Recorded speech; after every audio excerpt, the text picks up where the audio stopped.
Morena, and welcome to the Audit and Risk Committee of the 3rd of November. We'll start with our karakia. Whakataka te ho ke ta uru, whakataka te ho ke te tonga, kia makina kina ke uta, kia mataratara ke tai, e he ake ane te atakaura, he huka, he ho hu, te he mariora. Thank you, great.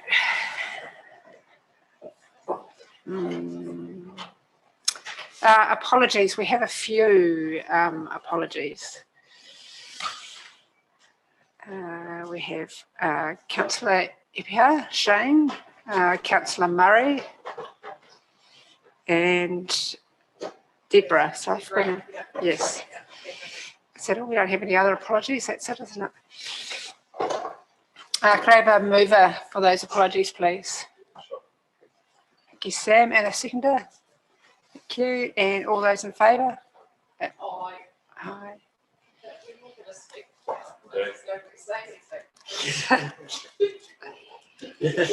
Yeah. Just.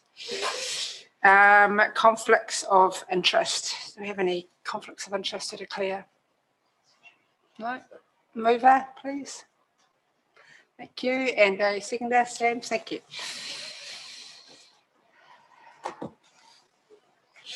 Right, that takes us on to the minutes from our Zoom last Audit and Risk Committee on the 29th of September. Can I please have a mover that is a true and accurate record, please? Happy, Sam? Seconder? It's going up all day. Thank you, Nicole. All those in favour? Aye. Great.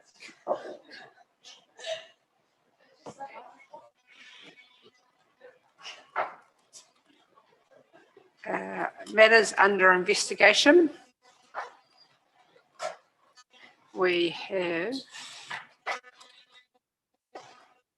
2 items, I think, off memory.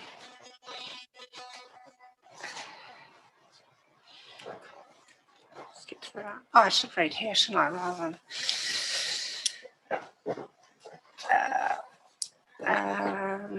where were the... Oh, yeah, one item, the draft sensitive expenditure policy. Discussed in the manager's report. Yeah.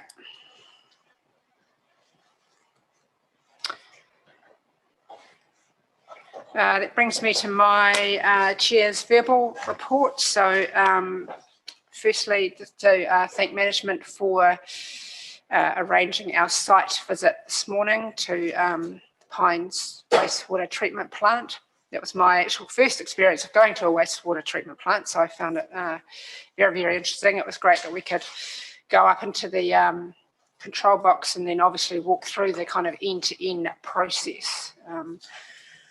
It was also good to, it's obviously within expectation, but it was good to see that we had a very formal health and safety induction on site before we actually entered.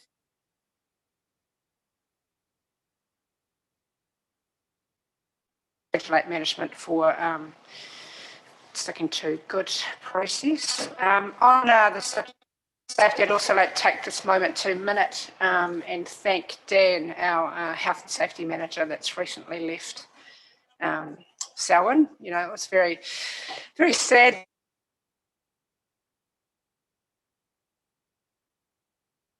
In his career, but want to note that the work, the mahi that he did in his very short time here was outstanding. So kind of encourage management to keep up that momentum and keep moving forward in the space of health and safety and wellbeing. So it's great. And that's all from me. The mover and seconder on that. Thank you, Sam. Bob, as a seconder. All those in favour? Aye. Great. It takes us on to the manager's report. Thank you and good morning. So yes, we mentioned Pines visit. We'll take some questions at the end of this report if anyone's got any observations or questions around the Pines visit. I'll just jump out of order slightly and go to the OAG report on local government risk management practices. There's a report appended here, which is good reading. They make a few observations around the group. This is a similar report to what they did on conflicts, where we were one of the guinea pigs or test cases, where a group of councils have been pulled out and looked at their practices. Generally, the feedback is that I would say risk management practices across councils are maturing, but maturing at a slower rate than what would probably be ideal. We've done quite a bit of work on our practices here, and we've had a risk appetite workshops and pieces like that. So we can always do more on this, and we will be doing more in the near future on that. Audit, the auditors are now on site. They arrived on Monday and are beavering away, and will be, I think they leave site here around the 15th of December. But we are hoping, of course, to have a audit clearance and ability to sign those financial statements and annual report closer to the start of December. But we do have meetings up our sleeves should we need it. They have indicated that the audit of our two trusts, which were part of the Selwyn District Charitable Trust and the Central Plains Water Trust, will be delayed into the first few months of next year, and this is just a continuation of the issues being faced by the audit sector, and in particular Audit New Zealand, who are particularly struggling around resource. I'm not seeing the same level of issue with other audit firms that feels that Audit New Zealand are facing finding this quite difficult. Sensible expenditure policy, we had on the matters under investigation coming up this month. That we just not quite got to that, just to be frank and honest on that. So that will come back to the next meeting. We'll have reviewed the policy and looked at how effective it has been going forward. But we'll come back in the next meeting on that. And just wanted to call out here on Cyber Security Week, which was last week, the week before. So our new CIO led the charge on that. It was very successful, a lot of awareness. We ran a series of quizzes and engagements, and we had a large uptake, which was really positive around people contributing to that. So I think the awareness is moving on that, but I did see a report from another council recently, which we were shared with their audit dashboard, and they were having something around about 8,000 potential cyber attacks a day coming through their systems. So this is what we're experiencing all the time. So our awareness around this is important. Health and safety, as Chair has mentioned, Dan Mahoney has left us and moved to a new role, another organisation, which is a real shame to see him go. He's done some great things. But if I take you to our report on page 17, I won't go through this in great detail, but just the first section highlights some of the achievements that Dan has really put in place over the last 6 to 12 months. And there has been some really good progress and the level of engagement around the organisation has lifted accordingly as well. So some of those things, the drug and alcohol policy is now in place, the lone worker practices, the OPSEC review and the actions that we're taking off the back of that. And in particular, a great focus on staff wellbeing and especially with mental health and various things like that. We've undertaken a leadership team, the executive leadership team plus direct reports of key areas, went through a risk bow tie exercise recently at Lincoln. It was really, really useful. The comments back from the leadership team who had experienced it for the first time, found it very useful in getting underneath the risks and understanding what the causations are, what are the triggers of those, and what are the controls that can be put in place to develop those. So we'll go through a program of taking that further and looking at those controls. We won't have every control totally in place, but that's the whole purpose of these exercises, to make sure that we identify where there's gaps and weaknesses, and we can look to build on those. So we're looking at a program to push that out. Will take time to do effectively and efficiently. Some of the key projects going on is the reporting and learning system replacement. We've shortlisted 2 parties. They are coming back within the next couple of weeks to provide another demo. Unfortunately, the demos of the 4 parties was undertaken during lockdown, via Zoom. Not ideal. The two parties that have been chosen to come back were clearly superior to the other two, and we just wanted to have another face-to-face chat with them to look at the product in a little bit more detail before we start making decisions, but that will happen early next year. Good progress still being made around the OPSEC. We've now put in place a steering group around that to really make sure that we're delivering the right outcomes for it. CCTV, which was mentioned here at the last meeting, the policy is in an early draft. We're making sure that's having the appropriate reviews, and then looking through to how we'll roll that out. Some further updates on projects. Loan workers are largely complete, and we're just looking at now enhancing some of the practices. Drug and alcohol policy fully implemented and running. Random testing is occurring. To date, that random testing hasn't come up with anything that's untoward or any issues, and we've had some really good drop-in workshops with various members of the organisation on the policy and how testing occurs, and a really informative session from TDDA on really what to expect and what to look out for as managers around the organisation. Health and safety training progressing well, and there's a snapshot on the report there of a dashboard that's being developed that'll enable managers to get a quick glimpse of what's going on around training, who's had what, where we've got gaps in compliance, etc. So this will be further updated, and the next steps on that, of course, will be to make sure that we've got the health and safety stats, the lead indicators, and the following indicators to come up on that also. We had a very successful Purple Shirt Day around Mental Health Awareness Week. Raised $1,361.50, which was outstanding. And this month, of course, is Movember. So, geez, Sam, you're gonna have to get rid of that beard. You can't run the beard. So we've got some eager participants in that. So support for those people would be great. EAP data, the trend line there is probably a little bit over the top in terms of where it starts from. So January typically is a lower month where people are engaging in EAP, just for the fact that often on leave. Quite often February is a higher number because of the stresses that have following Christmas and that type of thing. But the trend line is going up, and it's good that people are using that service. COVID, this is just a moving feast really, and it's changing on a daily basis as new information comes from government, alert levels, traffic light systems, and various things. There's a working group formed within the council to lead this through, and we're looking at the moment around getting a sense of our vaccination levels within the organisation to enable us then to consider whether we do have some risks. In addition to that, we're going through roles and risk assessing each role to see what we need to do from a vaccination mandating point of view. And there's some challenging areas, especially in Denise's world.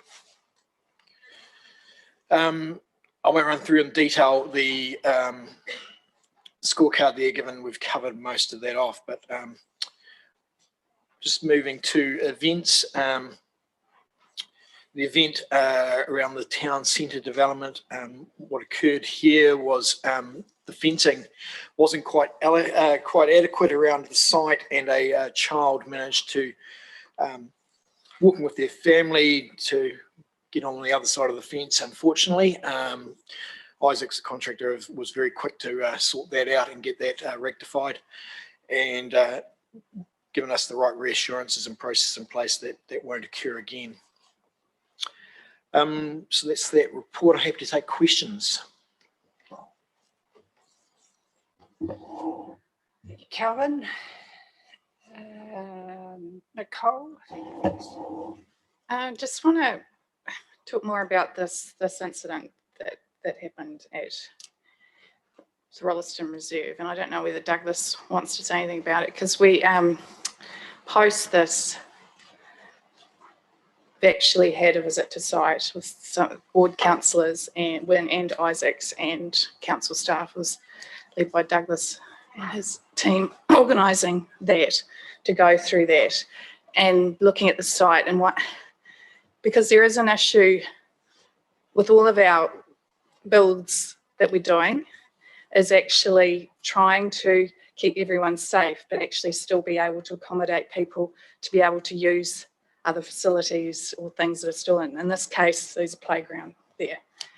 And one of the things that came up is them showing us where the skate park is. They were trying to keep that open, but a call was made to close that because actually there was construction all the way around it, and it's really hard to manage those things. And just with going forward, we've got the traffic lights going in at Rolleston Drive and Tennyson Street, and just being very careful on how we manage that. I've had issues with when we've got the upgrade done of the Lowe's Tennyson Springston Rolleston Road intersection, and it's actually quite hard to manage people, and at times we really need to make tough calls on whether we actually completely keep people out of these construction areas and try to minimise and get the work done as quick as possible so that they can be available. And I think that should be something that we look at going forward. And I know NZTA have brought up that they are looking more at that, because there's also a danger to workers and stuff as well as on these active sites. Anyway, it's more a comment than a question. Do you have any comment, Douglas? I think Councillor Reid sums it up pretty well. The trick is, although we were trying to make use of the skateboard facility that's there, just too hard. Isaac's very helpfully offered up some very rudimentary temporary solution, which means. But we found when we were doing the Tennyson Street upgrade back in 2020, if you close that and inconvenience the public, it is one side, but also you can get the work done a lot quicker, a lot safer for the workers. Murray, I think you'll find that the intersection of Rolleston Drive and Tennyson will probably be closed for a number of weeks, and that is to protect everyone from that tricky work that goes on in there. I think what impressed me though, Isaacs did have that glitch, which they resolved pretty quickly, but I did think their health and safety introduction to us on site was extremely good and gave me a lot of confidence that they were really on top of their role there. So.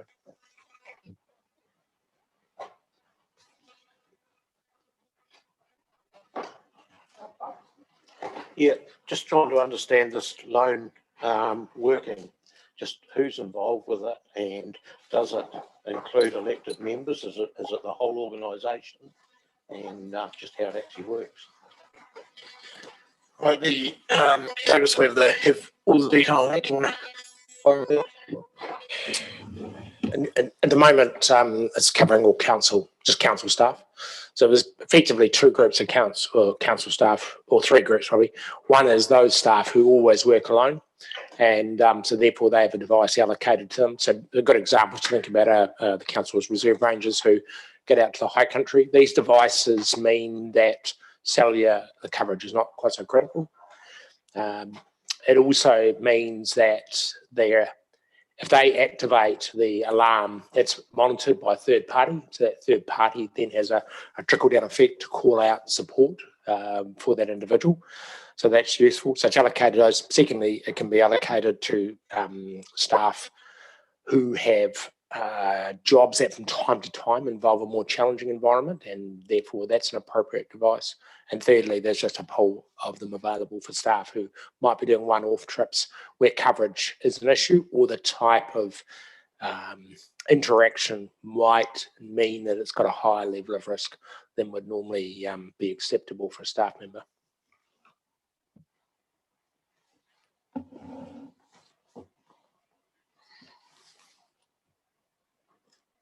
Sam. Thanks for the report. The Eap data, I think, it's interesting just to see not necessarily the need for people, but even if it's awareness of the support that's available and the growth of that knowledge over time. It's good to know that sits there. A couple of things around COVID and just thinking about our risks as a council. and the government's yet to make a decision on mandating workforces and things like that. But we've got a number of places where staff do interact with the public, and I think we run good processes around checking, all the sign-ins and ensuring things. But we'll just be keen to hear a bit more about the thinking that you have as a management team around the continued protection of our community as they interact with Selwyn District Council facilities, whether that's here or swimming or libraries or those other places. Yeah, so what we're doing is running through a risk assessment of roles, and so that's been completed in the community spaces at the moment, so the pools, etc. And from that, we can then go away and understand how we deal with vaccination of staff, whether that's mandated, and then considering the employment laws and various things that are going to tie around that.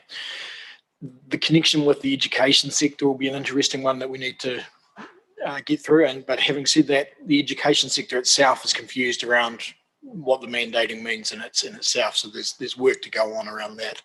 But the key thing for us is making sure that we really understand that risk and that we've done an effective risk assessment. That one, we're making sure our staff are safe. Two, the customers are safe, and that we're, as an organisation, safe in terms of legislation and law, that we don't overstep the mark in any way. But that's ongoing, and we're hoping to have that risk assessment completed this week. Yeah. And you mentioned the cybersecurity work that sits in there at the recent Zone 5 and 6 South Island Councils gathering a couple of weeks ago. We had the GCSB talk and also the Privacy Commissioner talk, and there was a few things that they sort of asked all of us to think about around reporting. And there's obviously been a lot of work done, again, at the management level and understanding where those risks sit and protections. But as far as reporting back to us, just understanding the steps that have been taken to protect against ransomware attacks and supply chain attacks, and just being able to see around the country where some of those things have had quite devastating outcomes, just the assurance, I suppose, for us that those things have been done, and then a reporting back to either this group or council around privacy, either breaches or near misses around privacy.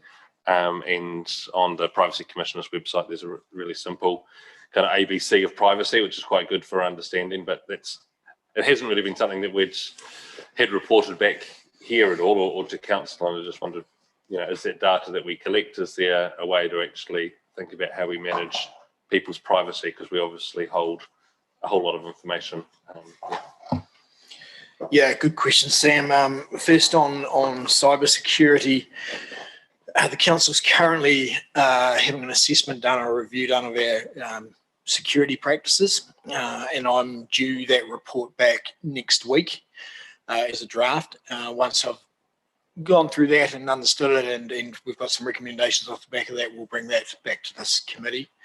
My intention going forward is to have a quarterly cyber report, which gives you a snapshot of more of awareness rather than systems of everything. So of course that'll be in PX.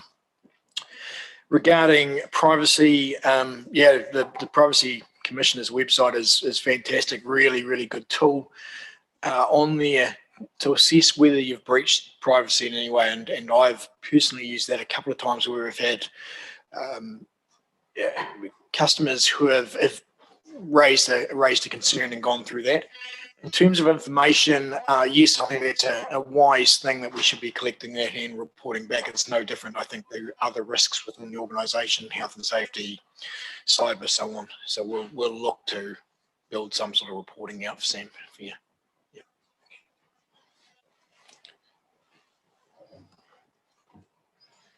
Great, thank you. A few things from me. So yeah, once again, great report. Only things I have to add or clarify was I disagree with the actually the comments around Isaac. I think around that level of confidence from their feedback. I actually find it quite horrific that the root cause is a lack of a risk identification.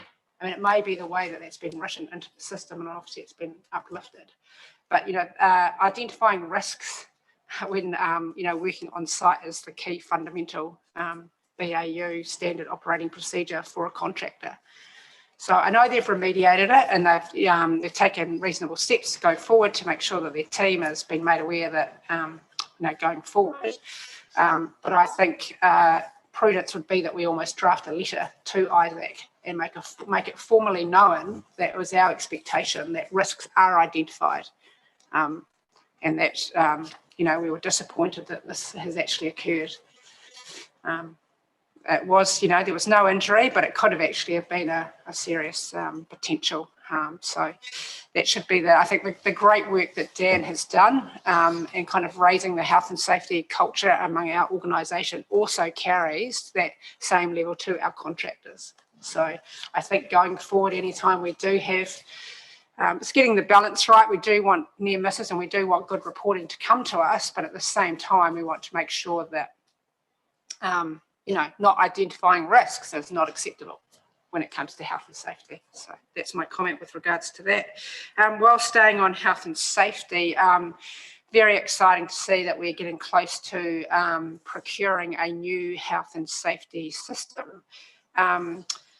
Again, question/comment on whether we have had any thoughts from Dan before he exited, or whether we need to ask for a favour to get his view, given we've got a gap in that resource at the moment when we actually make a decision over the two systems. So that's a question. And my last thing, and then you can kind of comment to all three, is the EAP data. Again, great to see that data. I have monitored that data and other roles, other hats, and I was also wondering whether, obviously, the numbers have obviously on the increase, and I know EAP can give you categories of reasons. So obviously it's all completely anonymous, but categories of whether it's relationships, it's work. So I was wondering whether management are getting that, because it's obviously just a good trigger or opportunity to, if there is anything internally and it's becoming a trend, then we wanted to be able to action that. So I was just wondering whether, we don't need to see those categories, but I just want reassurance that management do. So, yeah. Okay, to address on that last one first, yes, we do see that data, and we made a deliberate decision not to include that data in any reporting of a potential risk of privacy. Even though it's completely anonymous, it's that perception more than anything, but we do see that. And pleasingly, the service is being used by family members, which is great also. Around the system, Dan and I have been working very closely on that for him leaving and working through where we're at with that. I don't want to get in front of the process, but we have had quite a discussion on direction from here. I think the key point on this is that it's a system. System enables the process to occur. At the end of the day, it's how we use it that's the most important thing. And regarding the health and safety incident, Douglas, do you want to comment on that? I pick up Chairman's comment about did their health and safety plan adequately identify key risks as getting on site and work site. I think that's the point that you're making. They seem to have more than adequately dealt in giving us assurance, but the issue still must be that they didn't actually take, how would I put it, that issue probably wasn't top of mind, that every piece of fencing needed to be absolutely bolted together, and somehow this child got through and they should never have. And I suppose what we want to just check on is, did that piece of protection be adequately identified in their plan? I think that's the bit I need to just give it more assurance on. I think that I pick up, I think that what they've said they're going to do going forward is good, but actually did they do enough to make sure there wasn't going to be a problem? I think is your concern. I get it right?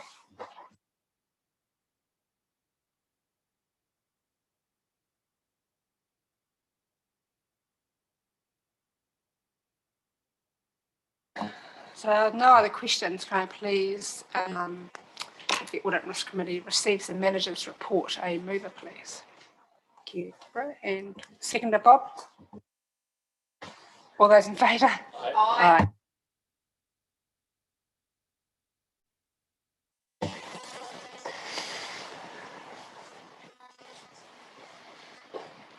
Okay, that takes us to the finance and performance report.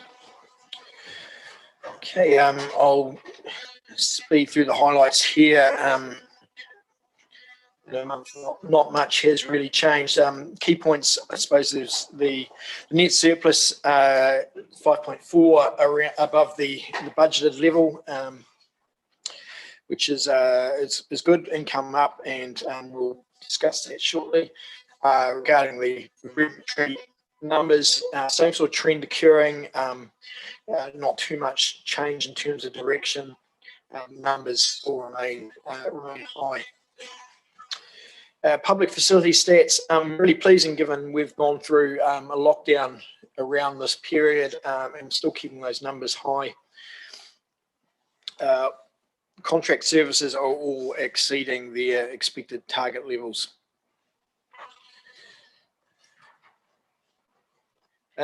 On page 61, the facilities graph, interesting to see there the impact that the Selwyn Sports Centre is having on those numbers within the community centres. It's quite a difference in the number there, which is just really showing out from that facility.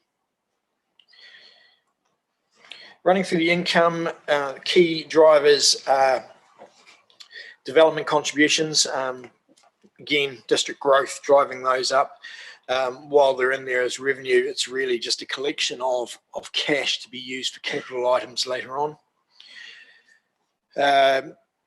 Fees and charges higher than budget. Again, some of that's driven through our growth, especially within the resource consenting space where we're recovering costs. And so you'll see on the other side of that, the costs around that are increasing. Community income largely in line with budget despite the impacts of lockdowns. And the investment income year to date, that was stuff we'd received in the last last month around dividends. Operating expenses, staff costs are in line with inside budget, and there's still a number of vacancies which sort of tend to occur each year around the planning cycle. Transport operating costs are up, and we know that's related to the May-June flood event. There'll be costs reimbursed on that from Wakakatahi in the future, and all other costs are reasonably in line with budget. Moving to page 64, really largely a repeat of what we've already discussed on some of those movements, but just to pull out the highlights, you can see there within the environmental and regulatory services, better than budget, and that is that growth we talked about. Not too much else to say other than the wastewater space. We've benefited this month from New Zealand Defence Force, their connection into the Pines wastewater that's coming through. And we have also received some other monies recently from Westland Milk. Capital expenditure, we'll cover the major projects shortly in that report, but it is tracking slightly lower than budget. Again, not sure whether that should be a red number or a green number, but ideally we want to complete our capital programs, and things are tracking reasonably well as we'd expect around the time of year. Balance sheet analysis, not too much has occurred within the period. You'll see the large mover being the rates receivable falling dramatically, which you'd expect when the rates invoice goes out and acceptance of payment, and the debtor numbers there, which we'll discuss in the Treasury report, are very positive. No movement in the debt position. Again, we'll discuss that in the Treasury report. Nothing to mention in the investments. And performance metrics, the trend here is identical to last month. We've got some reds which have just come out as a result of COVID, and we're still watching brief reading on COVID related bits and pieces. And the other red is around the percentage of building consents issued within statutory timeframes, which we know where that's at. There was a slight fall from last month, but similar sort of space to where we were. And that's the end of that report. I'll take any questions. Thanks, Calvin. Sam? That's you. That's you. You're on my microphone. Nicole. Just wondering, so the repairs from the May-June flood, do you know if we're expecting having more money to pay out on those, or is that finished from our end? Largely complete. Yeah. Cool.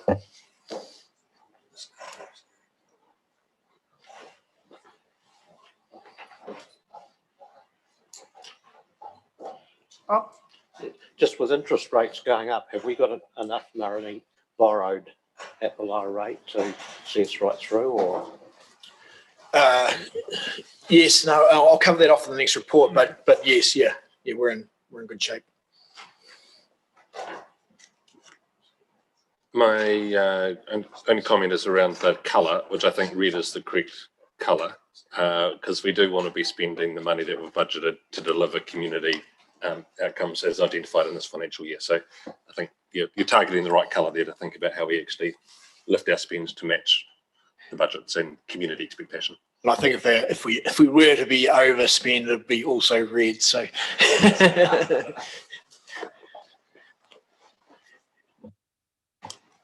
yeah, good report. And as I really enjoying the new layout. And I said that last month, but enjoy having the other kind of measures in there, like the investment section.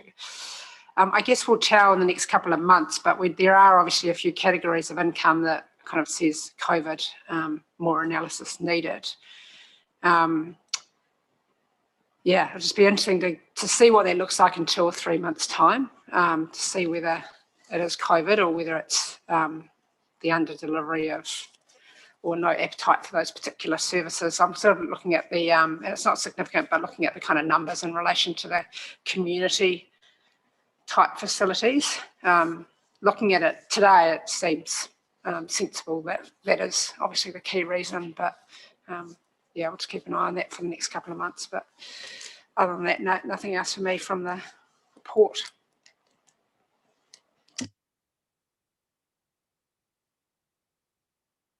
Can I please have a mover for the finance report? Sam, thank you. Senator, thanks, Temple. All those in favour? Aye. It takes us to the Treasury report. okay, Treasury Reports, page 72. So we run quickly through the dashboard. That, to be honest, there hasn't been a lot of activity in the Treasury space within the September period, although post-September we have taken out some borrowing as a pre-funding of some debt that's going to mature early next year. And the strategy behind that is similar to what you were saying, Bob, was around making sure that we secure a little bit of cheaper money. If we look at our cost of debt, very, very similar to where we were previously. A hedging percentage, very similar also. If we move to the debt position, you can see there the maturing debt, and we have some debt maturing in that period one, which is early next year, which is 5 million, which we've refinanced. The 10 million that sits above that, which is in the pink colour, that's an on-call facility, and we're looking to refinance that with a combination of Westpac and LGFA, who have got a on-call facility, which is at reasonably well-priced money. So we'll be looking to put that into place. Interest rate risk, graph on the bottom left-hand corner on page 74. We can see that we're within the policy bounds. At the lower level, we've still got very, very cheap money. In comparison with the future. Look, I think we're in an interest rate environment where the governor of the Reserve Bank has lifted the OCR. Possibly what the analysts are saying is there'll be another lift prior to the end of the year, which may be another 0.25%. And then there's sort of mixed feelings, and look, my personal money would be on him pausing at that point, not wanting to scare the horses, because there is a lot of fixed debt out there which will be rolling over and maturing at some point, which will impact house owners. So I think there'll be a pause and then probably go again. Although the inflationary numbers were a bit of a surprise to everyone, so that may change things slightly. Again, it's a crystal ball we're trying to gaze into. Cash investments, so the money we did draw down to repay that debt in early next year, we've put on deposit, and we've put some other deposits in there. Our cash position is held reasonably well. New Zealand Defence Force money's coming in, and Westland Milk paying down their loan early also benefited the cash position. If we move to page 76 in our debtors, really pleasing position. The rates are still in a good spot, and if we look at those comparisons with prior years, yeah, totally outstanding, very similar to last year, but our percentage term of the total rates down. So it's good. The work that the team are doing there is really, really good and moving forward on that. There was a little bit of an impact from very, very few customers around COVID impacts, and we've taken an approach with those to just manage those on a case-by-case basis with their situations in mind. Environmental services debtors, yes, there are some longer term ones, but they typically arise on development contributions and just the timing of the invoices of those and when they are paid, and we'd expect to see those levels, so there's nothing of concern there. If we just go on to page 77 and then 78 around some of the indicators, yes, we can see the interest rate swaps and the 10-year swaps and the 90-day bank bill rate tipping up a little bit at the end. But if you compare that back even to 2019, we're in a much lower position than what we were there. And CPI, the top right-hand graph there, you can see the impact there of what's occurring. It was a real surprise. I think most of the analysts were sort of picking around about 4.1. It came in at 4.9 for the year. Look, you can see that quite clearly with the cost of goods coming into the country, the cost of fuel, all driving those things forward. And interestingly, councils were one of the larger contributors around CPI, just with the annual rates increases, which had been across the country held flat during the first year of the COVID impacts, and a lift which was coming through. So yeah, as I said, I'd expect another 0.25 basis point lift of the OCR before the end of the year, but possibly then a pause. And I think you'd probably be thinking about a 2% OCR in the medium term. The one thing that has been useful for us is the New Zealand dollar has stayed relatively static, therefore not hurting us too much from an import point of view or an export. So that's the Treasury Report. I'm happy to take questions.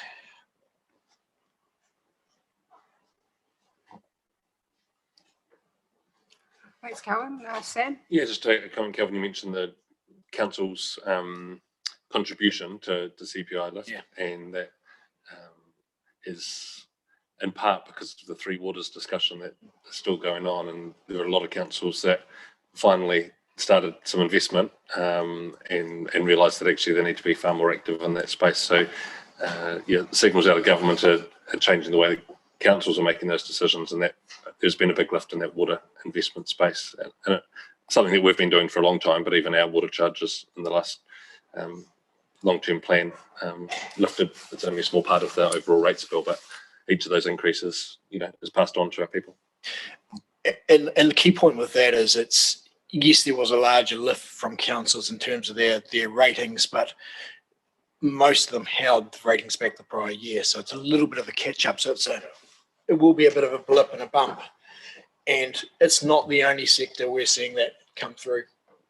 And when you do have a lot of government stimulus into the economy, it tends to get pushed into buying goods, and therefore that demand is increasing the the balance with supply and lifting prices.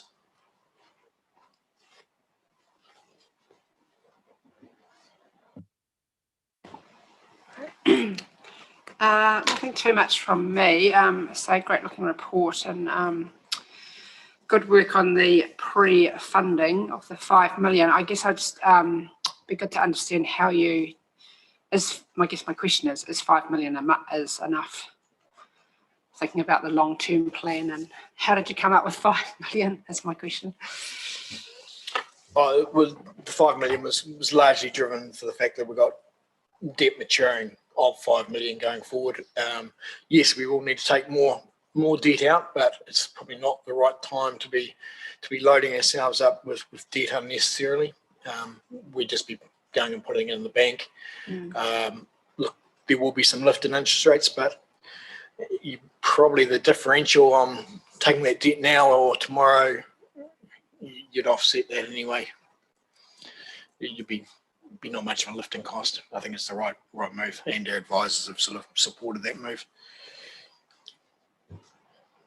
Great. No other questions? Can I have a mover, please, of the Treasury Report? Bob, thank you. And a seconder, Sam. Thank you. All those in favour? Aye. Right.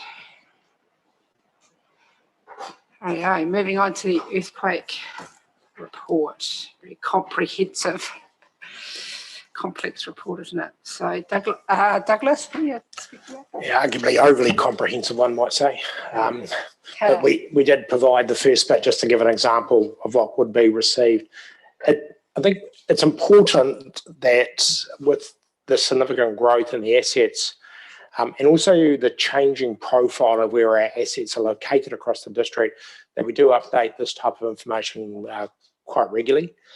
There is also an argument that one might say 1 to 3 waters reforms, you don't need to do this, but actually as a prudent asset owner, we do need to do that.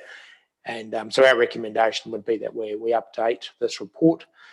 We also at the same time will talk about whether we update it with our above ground assets, because we also own good chunks of those too. So it's a study that we think is prudent, and we'd put it to you to accept the proposal.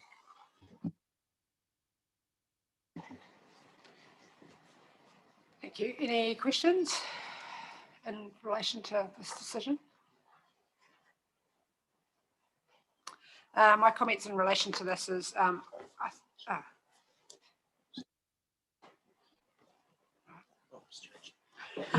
throwing me. I think I've mentioned it before. I've been through this process of looking at the maximum foreseeable loss and using the subject matter experts that usually are, as in this case, also based out of Australia. It's definitely good value for money. I know $38,000 might seem like a lot of money, but ultimately it should save us money because it will help us ensure that we ensure that we take a risk-based approach to our portfolio. So making sure that we, have got the right level of coverage. I found, post the earthquakes, a lot of entities and organisations and public sector found that they were underinsured. So there was a knee-jerk reaction to, and that's when the brokers kind of jumped in and obviously insured everything at full potential loss. But when you run this model, they will obviously look at it, I guess, of the greatest catastrophic event, maybe an earthquake, of the Alpine fault going, well, if that was to occur, what would be the loss to on our assets? And that will probably be significantly less than the amount that we're currently insured for. So that just means that we have the right information in front of us to be able to make an informed decision, which leads on to as I mentioned earlier, it'll be good, previous meetings, to get Marsh in front of us just to make sure our entire portfolio is risk-based. Because there are other ways that we can take on some of this risk ourselves. That might be through raising the level of the value of assets that we insure. I've worked with other entities where they actually say, the total we're not going to insure anything less than $1 million. And so we'll actually put those funds aside and actually a form of self-insurance, I guess. So yeah, my recommendation is definitely that we pursue this piece of work. So we do have a quorum. I'd just like to check, are we still okay to make this decision based on that? Yeah, Yes, and yeah. I think I support making Okay, this decision so too, I think. have a mover to approve that this piece of work by Marsh is completed. Bob, thank you, and a seconder, Sam, and all those in favour? Aye. Aye.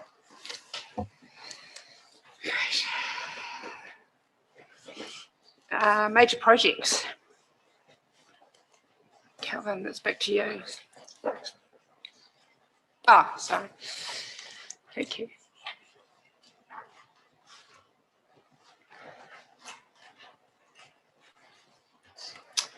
Good morning. Major projects for the end of September. We'll start off on page 163 with Tiara Tier.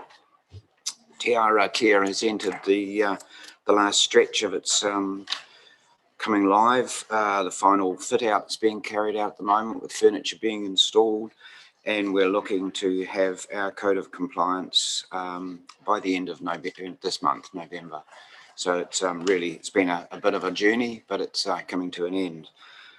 Financially, there has been cost overruns in the variation side of things, and this is generally due to the professional fees that have been charged due to prolongation, so that we're actually about 1.5 million over in the professional fees, but we're actually $280,000 under in the actual construction contingency fees. So we're coming in pretty close on a construction basis.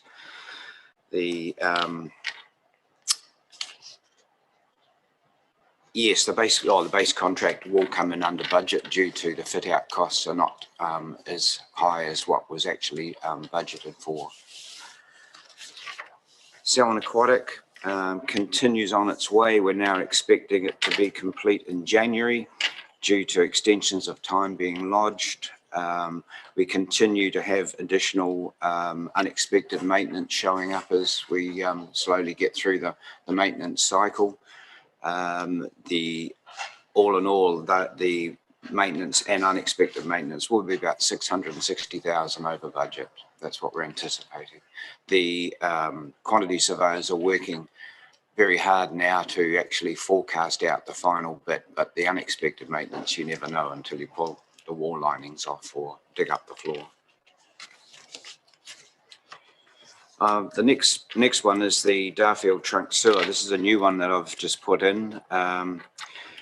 The current activity is the pipe laying commenced in August. To date, there's about 10% of the pipe has been laid, which is going to SICON's plan. In the initial stages, the crews are learning the ropes about laying pipe, putting in manholes, etc.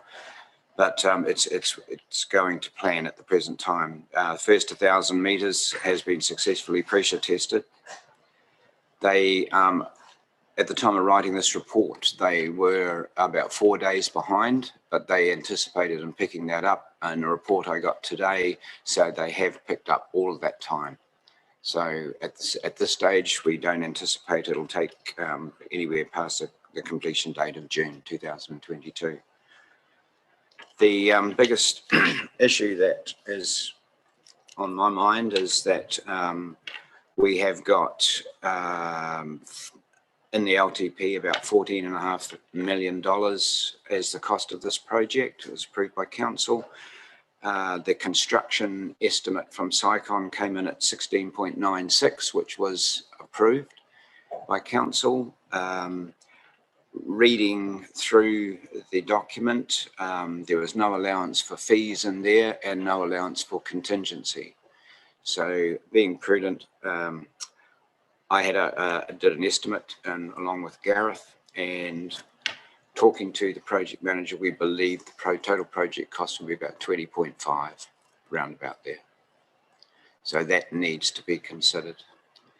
The biggest risks of this project at this stage is probably a supply project or the supply of materials, trying to keep up with the demand that Cyclone needs to keep putting the pipe in the ground. And they're ahead of the game at the present time, but over December, January, with the suppliers shutting down, to actually be able to keep that up may become an issue. But Gareth and his team will keep on top of that. Shane's Blake's roundabout, that's finished, and it's entered into its defects maintenance period, and the safety audit's been due to be completed in October. The professional fees have come in over budget due to prolongation costs, and the variations, we're expecting them to be over budget because enabling work wasn't allowed for in the original tender, but it's a natural part of doing one of these exercises. So it's regarded by myself as a variation, so I just include that in there. Same goes for Springs Marsh. That's now halfway through, roughly halfway through.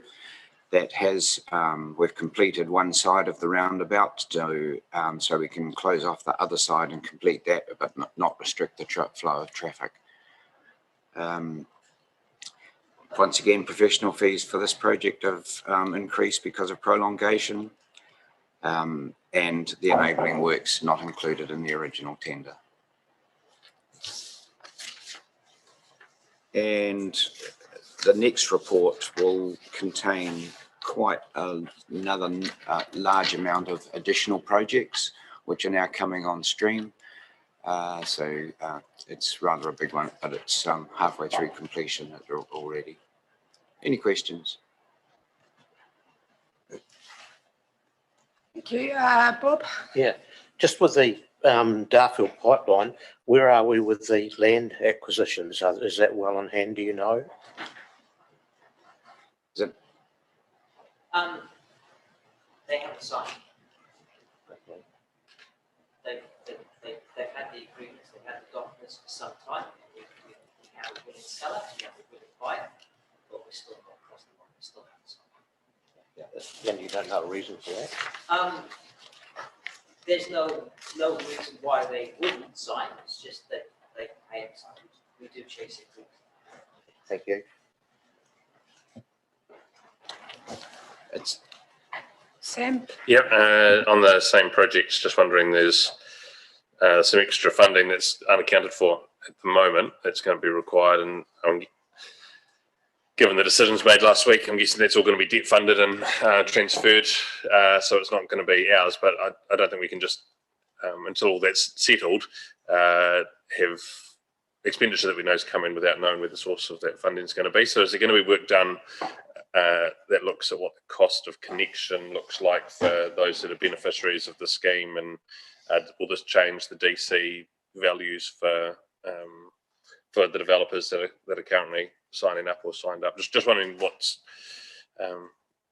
work's been done to identify how that will be funded in the next 3 years. We are working on it. We have to. Right. But at the stage, the 20.42 is my estimate, and it still has to be put out there to make sure it's valid. Yeah, it's great to know the number. Yeah, Just, well, so that's my guess. So in next month, you'll be able to report back how that will be funded, and how long is that going to take to? No, it'll take. There's a couple of things to cover off here. One will be the connection costs, which we haven't consulted on as yet with residents. And the second is the DC. Now, that becomes a little bit more problematic as the DC has been set. And there'll be discussion at the next councillor briefing around annual plan and various things, which we'll bring back at that point, just with our initial thoughts, and then we'll take it further through to council after that. But yeah, there are a few complexities around it that need to be worked through. It'll be a little bit longer than a month. Cool, thank you. Cole? Just with the Selwyn Aquatic Centre, so maintenance over budget, are we expecting more maintenance issues coming up, or are we pretty much over what is happening at the centre now? Pretty much. Okay, over. so this will Yeah, be a this- figure that Yes. should be it, you hope? As I say, until someone decides that they want to change something and they pull a piece of wallboard off and there's rotten timber behind it, you know, that's so. But at this point, I believe it is. We shouldn't see any growth in that. Thank you. We're not taking any more bits of that building apart, so we won't find anything, I think, in simple terms. Sam? Cool, yeah. Springs Marshes Road roundabout has been identified.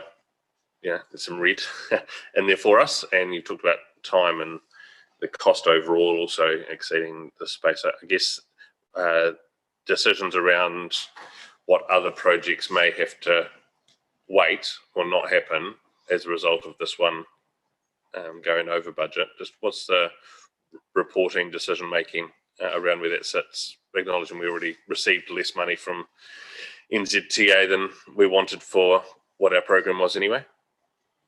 Yeah, no, this sits with Andrew. He'll decide what goes forward or what doesn't go forward. It just affects our carry forwards, that's all, because the projects will all be wanting to be done. So we'll just, if we don't do anything this year, then it'll be carried. There is another, I think, 3 roundabouts to be done, and they'll probably get deferred. So it'll be picked up in a transportation monthly, Murray, or? I think, following on from the discussion we had with Waka Katahi a couple of weeks ago in terms of briefing, looking at the rapidly changing growth in demographics and the need for looking at other intersections, I think, and that may be the discussion around annual plans, long-term plans, is about recasting the transportation project to know what is more urgent and what is not so urgent. So it's going to be a bit of an issue. Remembering that things like the Springs Marsh roundabouts are actually funded as a singular project. You can't shift money from elsewhere. So NZTA will pick up their 50% share or 51% share. And this one here is particularly complicated because of the late consent, winter, the storm damage and the like, and COVID have all impacted on the final cost. So I think it might be a bit early to say that'll be before Christmas. I think that's a discussion to have in the new year about the roading program.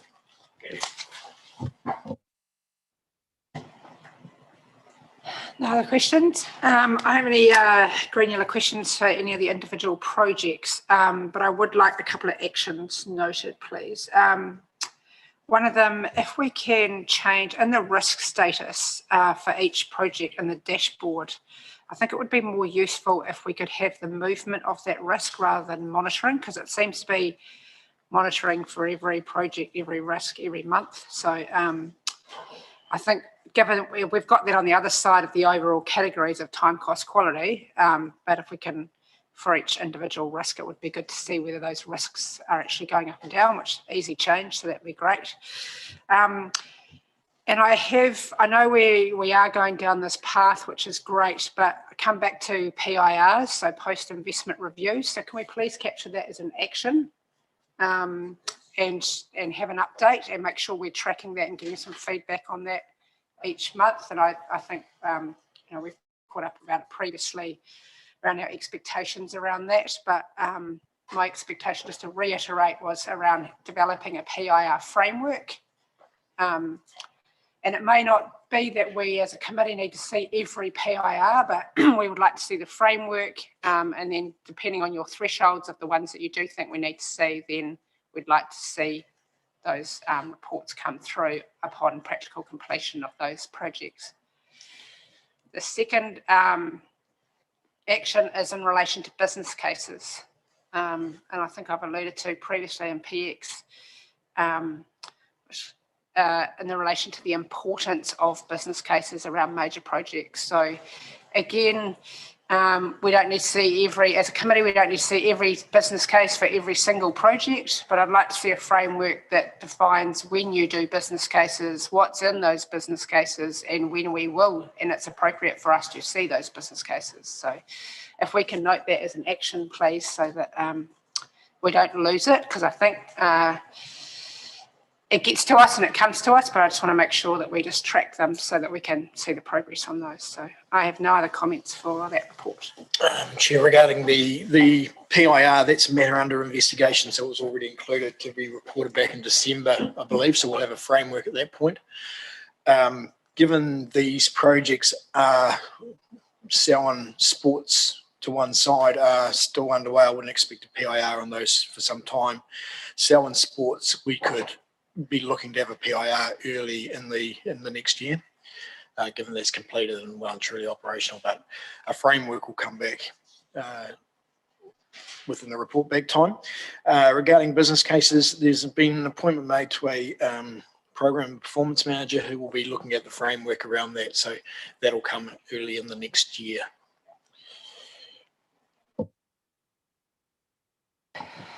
Great, thank you. Can I have a mover of the major projects report? Thank you, Nicole, and a seconder, Sam. Thank you. All those in favour? Aye.